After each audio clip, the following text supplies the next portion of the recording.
welcome back again to my YouTube channel. My name is Melissa Oti, and if you're new on this channel, you're very much welcome. Please consider subscribing to this channel, as it will do me a lot of good, and click the notification bell beside it.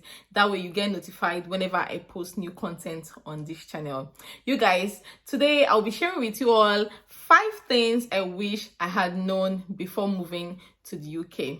Right, I'm Nigerian, born and bred. Like, I literally grew up in Nigeria. I did all of my education in Nigeria, and when I found out that I would be moving to UK in January 2019, I was very excited, just like everyone else would. I was very happy knowing the fact that I would be living the environment that I've been used to for years, and to start afresh in a new environment, to start growing a family with my husband in a new country. It was very exciting. Little did I know that I was going to experience a lot of things. Like, at that point, I didn't even try to think about what the new life would be like. In one of my videos, I shared the culture shock that I experienced when I relocated to the UK, and if that's of interest to you, please kindly check above and watch it. Seriously, it's very, very funny and amusing. Anyway, I didn't know I was going to be experiencing a lot of things. I was looking forward to the winter. I was looking forward to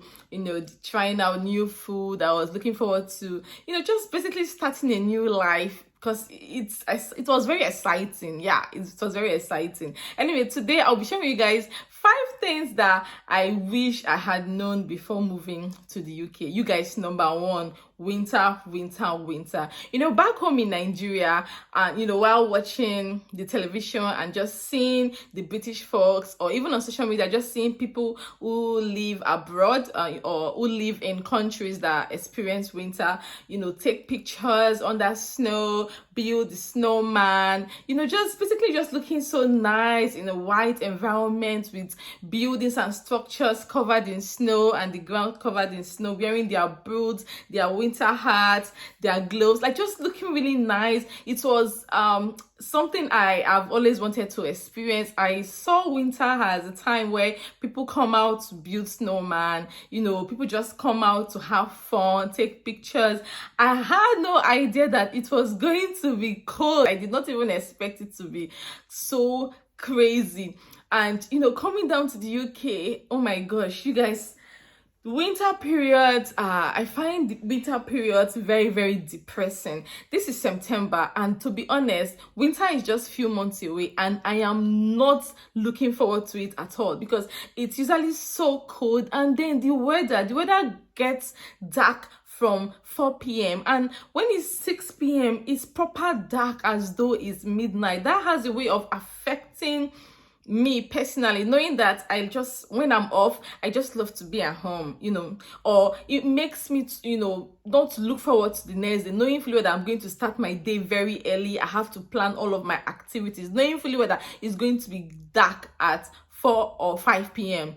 It just doesn't go well with me at all. So I find winter periods very frustrating and depressing, and right now I'm having anxiety knowing that it's just few months away. Secondly, coming to this country, I did not even expect to see tiny buildings. Well, there are big buildings in the UK, but it's not so common.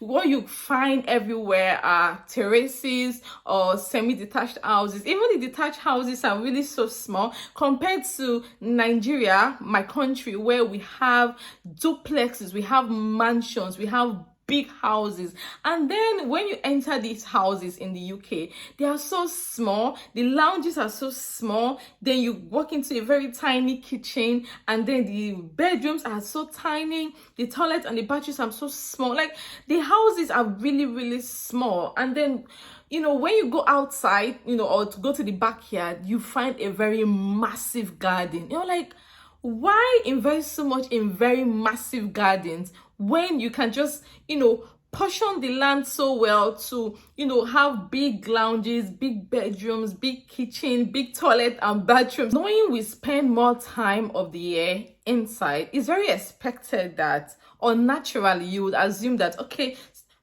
inside should be more spacious, than outside. But the reverse is the case, and I still don't understand it. And thirdly, if you're British and you're watching this video, please don't get offended by this. This is just my personal opinion.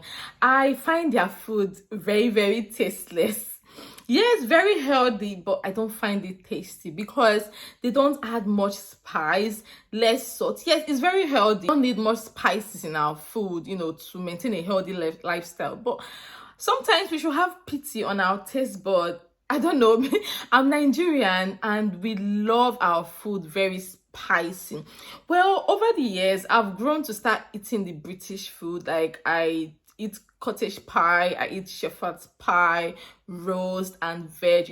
I even make them at home. But there is no way I would make my cottage pie without adding plenty of spice, plenty of curry, plenty of pepper. Like just like making my chicken curry, I can't make my chicken curry without adding plenty of pepper. Like it's not even possible. Or roast my chicken without spicing it up. I mean, I had roast beef sometime in my friend's house who happens to be British, and I tasted the beef and it was just completely tasteless. There was no salt, there was no pepper, there was no curry, like absolutely nothing. Just like that, she just brought out the beef straight from the refrigerator and straight into the oven without even marinating it with spice overnight or for some hours, or even just adding the spice before putting it in the oven, and I could not even taste it. So I really I had no idea that this was what I was going to experience when I moved to the UK, So don't get me wrong, yes, it's very healthy, but I like my food very spicy. No thank you. I like my food very spicy. Or even McDonald's, their chips, oh my gosh, I find their chips quite crispy and nice, but they're less salt. I like my salt, thank you. I like my salt. And the fourth thing I wish I had known before moving to the UK from Nigeria definitely is the accent. In fact, I think I have said this countless times on my channel. You guys, their accents, whoa. Okay, back in Nigeria, I would assume that the UK is known for English. I mean, it's an English speaking country, so I would just in my head, to just be English. But coming here, no, they have their Scottish English. I mean, the other day I was speaking with a Scottish man in the bus and I could barely hear him. I mean, I've lived there for 2 years, right? And it's safe to say that I can understand them very well. I work with them. I see them everywhere. I have them as friends. Like I've blended, very, very well, with the British folks. So I understand them, now. But the other day, I could not just understand this man. I had to ask him, where are you from? Just could not understand what he was saying. Like I could not. And that I had no idea that there are different accents. It's English language, so I would assume that it should just be one accent. But no, someone from Lincolnshire has a different accent. Someone from Yorkshire has a different accent. And even London has totally different accent.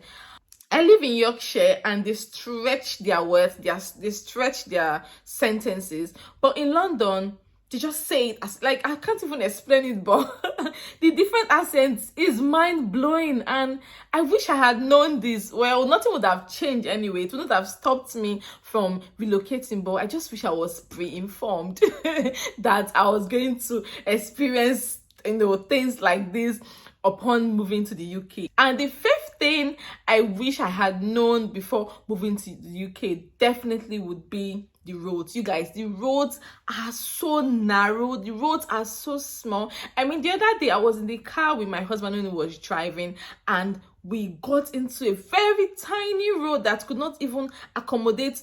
On a normal day back in Nigeria, it would be just for one car, and even more. You get, like, the road would definitely be wider, but there it was programmed for 2 cars, and it was so narrow. My husband just told me that if a new driver comes to this kind of road, he or she would definitely become very frustrated, or just park somewhere and ring someone to help her out, or because the road was super narrow. And most of their roads, their streets, like it's narrow, narrow, narrow, narrow, narrow, and I did not even expect to see it at all. And the parking spaces, you guys, the parking spaces are so tiny. I mean, I can't even explain it.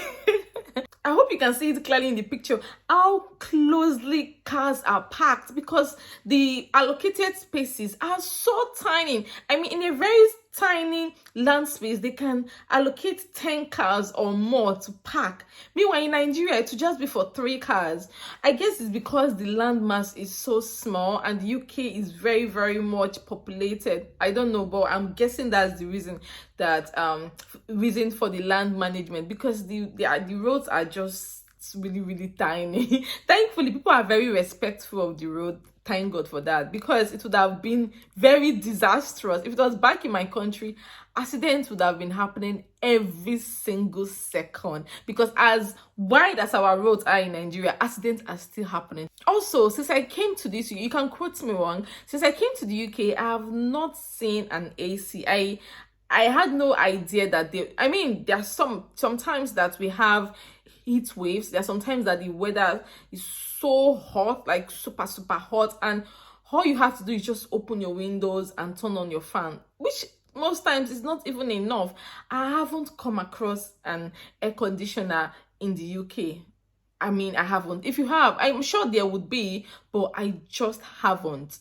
Everywhere, I think the house structures are just prepared for winter, and they are definitely not prepared for summer, because sometimes even when you open the windows, you turn on your fan, you are still burning. These are the 5 things I wish I had known before moving to the UK. Well, it would not have made so much difference if I had known these things before coming to the UK, but at least it would have made 1 or 2 differences, and which would have counts. But it's still okay. I mean, we are learning every day. I'm still trying to get used to the whole system, you know, the way everything is programmed in the UK. I'm just taking my time, because there's no rush.